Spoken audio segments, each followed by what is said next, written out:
Hey guys, welcome back to my channel. Today is January 1st, 2018. I am super excited to start the year with this video.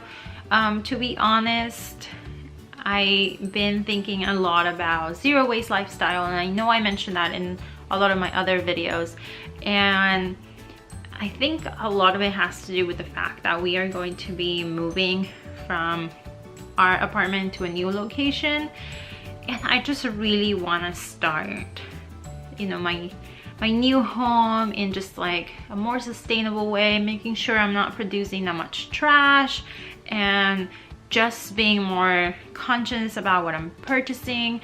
I think being, you know, like transitioning, when I transitioned to a vegan lifestyle, I think it kind of opened my doors to a lot of other things that I wanted to kind of explore, and zero waste is one of them. I know that it takes a lot of effort to go through the transition, but it is something that I'm curious, and I don't know if I am going to be like fully zero waste, but I definitely do want to make an effort to produce, you know, like to create less trash. It seems that sometimes we don't pay attention to what we're purchasing, and then you create more trash and things like that.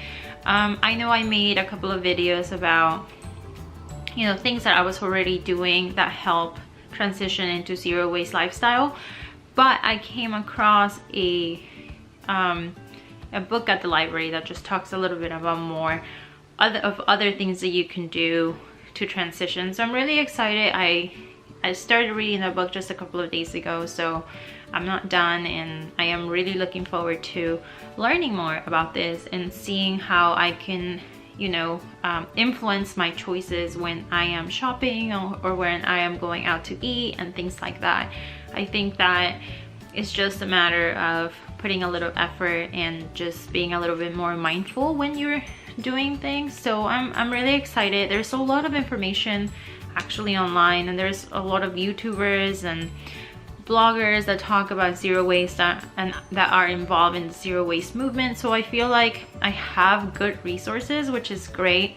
And I came across a couple of people doing the 30-day zero waste challenge, and I thought it would be a good idea for me to go ahead and start the year with this challenge, because since this is something that I want to do, as I'm learning more, maybe I could just, you know, be more mindful, and I think it'll be kind of like a great example to see how much I can do in 30 days, and if I could continue doing that, then yeah. So I'm excited. I am starting day one.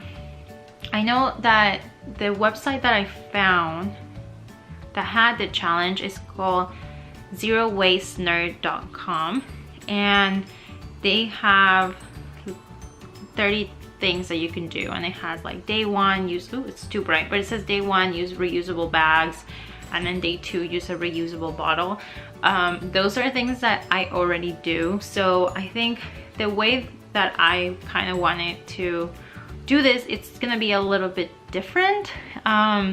I took the 30 things that they suggest doing, and basically I found one of them, which was supposed to be on day 8, and it was to use reusable utensils and stop using let me see, yeah, reusable utensils. So, you know, like the plastic forks and knives that we get at restaurants sometimes, or where you're getting fast food. So what I went ahead and did for day one is I created my own little utensil carrier, and this is nothing fancy. I put it together, use some Velcro, and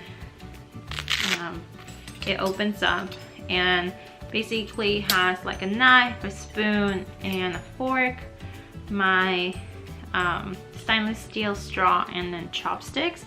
And I'm gonna put just a little towel here, or like a reusable napkin. I just need to go ahead and make sure I have one this size, and then it just falls up again, and yeah, there you go. And you can just carry it in your purse. It's nothing fancy. I have seen a couple of people having something similar, and all I did was I went to Joann's and got some fabric that I like. Sorry, I'm tying it. I just put a little ribbon around there just to look, so it looks nicer. But basically I just got some fabric, and I don't have a sewing machine, and this fabric is a little thicker, as you can see, so I couldn't really sew everything together very well. I tried, but it was just some of the areas were too thick. So what I did, I also couldn't find my double-sided heated tape that you could just put a tape and then just iron it on, so I just used my hot glue gun. And I know it's kind of like a weird thing, but everything is pretty sturdy. I think what I'm gonna do is I'm gonna see if I can go to one of those, we have some in Portland where you could go into the shop and you'll do like DIY projects, and you just rent the space, and they usually have tools. And I know they have a couple of sewing machines that I could use, so I'm thinking about looking for a place or asking somebody. I don't think I know anybody that has a sewing machine, so I'm gonna look around and see either if I could get it just sewn around just to make sure it doesn't fall apart. But I think I did a pretty neat job with the glue gun. I was always told by one of my teachers, like, you can do a million things with a glue gun. I even did like the little separators, and it's pretty sturdy, and I think it came out cute. So yeah, that was what I decided to do for day one. As my zero waste challenge, I decided to create this little utensil carrier so I could keep it in my backpack and just take it with me. I try to take lunch as much as possible when I go to work, just because it's easier as somebody who, even though I live in Portland and we do have a lot of options for vegan food, sometimes it's just a lot easier to bring my food. So yeah, I usually just bring it. We have reusable utensils in the office, so I don't really waste a lot of utensils. But to be honest, the past couple of days I have noticed that whenever we go out, and if I get like a straw or if I get something, I just feel bad, because I know it's like, oh, I should just bring my own stuff. I have it. So this will prevent me from doing that. I will not be using any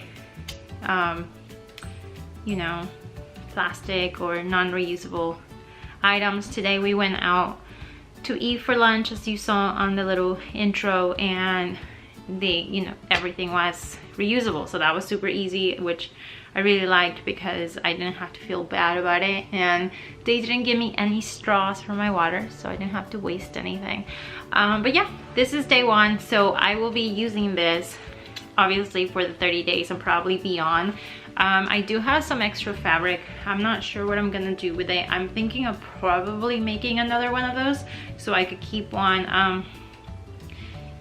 in my backpack and then just carry another one in my tote bag. I don't have a purse. I don't like keeping purses. I used to, but I think they're really annoying. So I usually just carry a tote bag with my camera and my wallet. So I think I'm gonna make another one just to keep one like in my tote and then the other one in my backpack, since I take the backpack to work 3 times a week. So yeah, that's pretty much it. So I will be checking in throughout the challenge. I'm gonna attempt to vlog every day again for 30 days just to tell you more about the challenge and what I'm doing, and if I did something right or if I did something wrong, and just in general to share the experience. So like I said, ZeroWasteNerd.com has a challenge, and it kind of explains to you a little bit more on like what you can do and the changes that you can make. So like I said, some of the things like using reusable tote bags, I already do that, so I didn't skip it. It's just a matter of making sure you have them. Like Adam and I have a bunch in our cars. Both of our cars have it. My backpack has a reusable bag. I always travel with my tote bag, so whenever we're out, I always just try to say like, I'll just put it in here, I don't need a bag. But I'll just continue sharing my journey through this 30-day zero waste challenge, and if you're interested, go ahead and check out the website. Maybe you might want to join. If not, it's okay, but I'll see you guys next time. Bye bye.